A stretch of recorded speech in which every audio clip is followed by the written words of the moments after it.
were 94% of deaths related to COVID, not actually due to COVID? I'm Dr. Daria. You know I'm your go-to on the front lines emergency room doctor taking care of COVID patients, and I'm a mom, and you know I always dive into the best data to help make your life healthier, better, and easier, and this was a really important topic this week because for the past couple of days, this has been everywhere in the headlines. Now, why? The CDC came out with some new data after looking at deaths of 160,000 people related to COVID. And what they had said was that 94% of those people had more than one condition on their death certificate, meaning they had COVID and something else as a cause of death. 94%.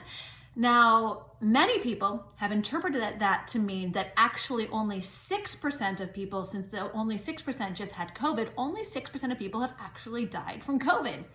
Now, that's not the case, but that's not the way to interpret that data. But I realized that so much of the confusion was probably because most people, fortunately, have never seen a death certificate in their life. As an emergency room doctor, unfortunately, that is something that we see, and that is something that we have to fill out. So today's topic is a little bit more morbid, but I actually wanted to show you one of the certificates, a death certificate, and how we fill it out, how we fill out cause of death, because I think if I explain that to you, it will be totally clear. So I have one right here. This is just a blank one. I got this one off online. Different states have different forms. Some of them are online to fill out. But the key premise is the same. So you see here, the most important part I want to show you right here, the section is cause of death.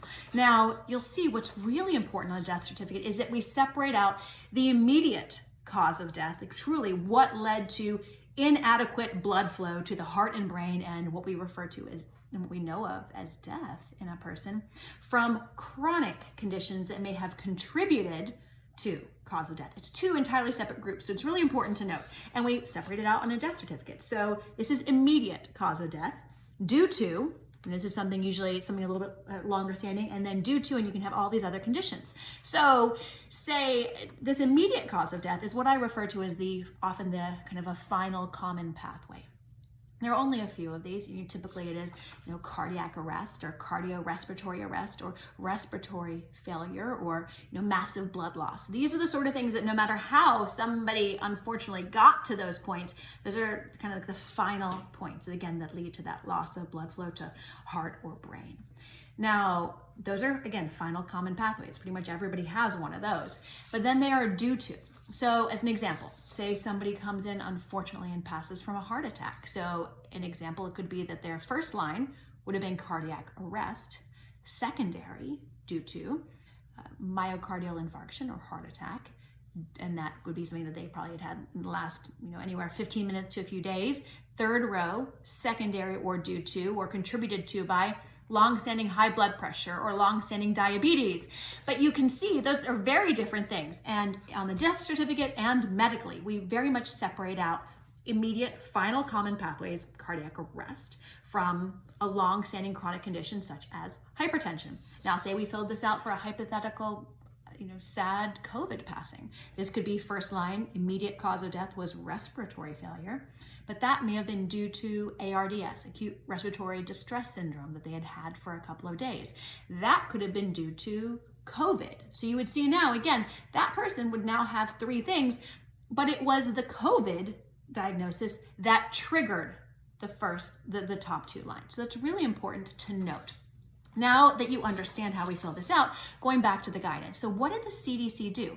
Interestingly, one of the main problems with the CDC data is that they combined everything. So they combined immediate causes of death, such as cardiac arrest, with chronic conditions like diabetes, and they just grouped them all together. Well, it can't do that.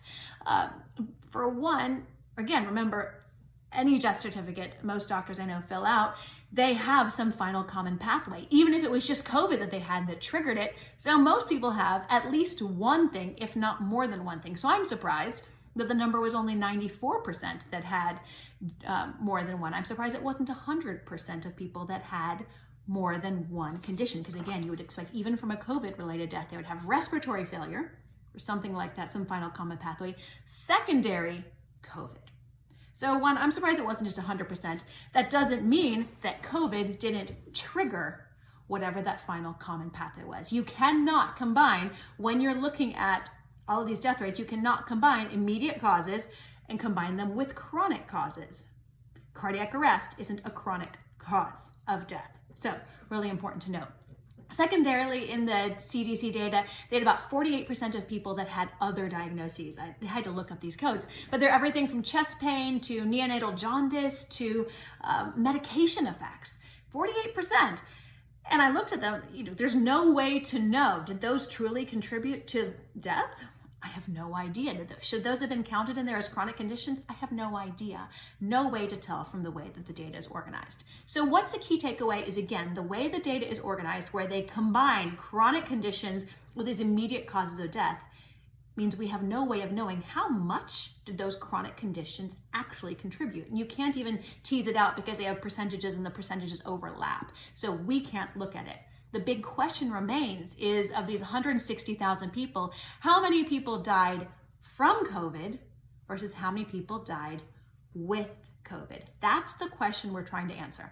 The way the CDC has done this information, we can't answer that. It's not impossible.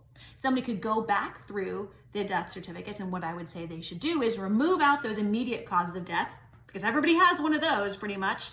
Remove those out, and then also look at the secondary causes of death. Are they linked?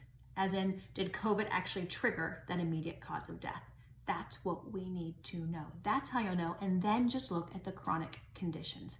That is how we will answer, again, that question of, did people die from COVID or with COVID? Bottom line is no, it is not just 6% of people whose deaths were due to COVID. The number is much higher, but by exactly how much, we won't know until we get that data. But now you know. Now you know how we fill one of these out, and you understand why most people will have more than one condition anyways, no matter what, when you look at the death certificate. So please share this. Please share this with your friends who have questions. Please share this with people who seem to be misunderstanding the data, because I look to you to help me share this source of information, this source of truth, and these facts that everybody needs in these confusing and turbulent times. Let me know what questions you have. Put them in the comment section below. Comments, questions, whatever you're thinking, I'd love to hear from you. I'm Dr. Daria. Stay well, take care of yourself, and I'll talk to you next time.